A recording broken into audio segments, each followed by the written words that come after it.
Voter তালিকা থেকে নাম বাদ পড়ার অভিযোগে বিষ্ণুপুর মহকুমা শাসক দপ্তরের নির্বাচনী কার্যালয়ের সামনে ফের দীর্ঘ লাইন। গতকালের মতো আজও সকাল 6টা থেকে তপ্ত রোদের মধ্যে লাইনে দাঁড়িয়ে সাধারণ মানুষ। কয়েকশো মানুষ ট্রাইব্যুনাল ফর্ম জমা দিতে অপেক্ষা করছেন ঘন্টার পর ঘন্টা।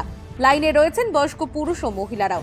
কেউ ছাতা মাথায়, কেউ হাত পাখা দিয়ে গরম সামলানোর চেষ্টা করছেন, আবার কেউ নাক মুখ ঢেকে দাঁড়িয়ে আছেন। চড়া রোদে চরম ভোগান্তির শিকার হতে হচ্ছে সকলকেই। অভিযোগ, Aadhaar card, voter card, ration card সবকিছু থাকার পরেও বহু মানুষ নাম ভোটার তালিকা থেকে বাদ পড়েছে। এমনকি 2002 সালের ভোটার তালিকায় নাম থাকা সত্ত্বেও এবার তা ডিলিট হয়ে যাওয়ায় হতবাক সাধারণ মানুষ। কেন এই নাম বাদ পড়ল তার কোনো স্পষ্ট উত্তর মেলেনি প্রশাসনের তরফে। ফলে আগামী বিধানসভা নির্বাচনে তারা ভোট দিতে পারবেন কিনা তা নিয়ে দুশ্চিন্তায় দিন কাটছে এলাকার বাসিন্দাদের। দাঁড়িয়ে আছি, এই যে এসডি অফিসের সামনে দাঁড়িয়ে আছি। ভোটার লিস্টটি সমস্ত ঘরের ডকুমেন্ট জমা দেওয়ার লেগে দাঁড়িয়ে আছি।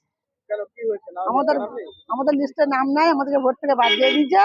বলছে আমরা কোনো কিছু সরকারি সহযোগিতা পাবনি, কন্ট্রোলের কার্ড বা কোনো জিনিস মতো চলবে না, সব বন্ধ। দাঁড়িয়ে আছি 4-5 ঘন্টা হয়ে গেল, সকাল 6টা থেকে দাঁড়িয়ে আছি, সারাদিন হয়ে গেল। প্রচুর রোদ, প্রচুর রোদ, রোদে মরে যাচ্ছি। কেউ বলছে 10টায় খুলবে, কেউ বলছে 10:30টায়, কেউ বলছে 11টা।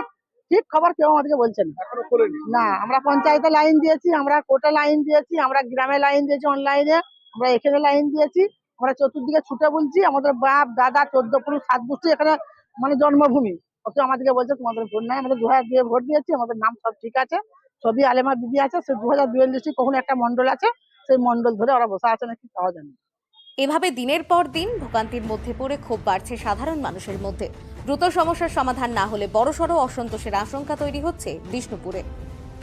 বাঁকুড়া বিষ্ণুপুর থেকে সুচিন্ত গোস্বামীর রিপোর্ট, বঙ্গলেখনী।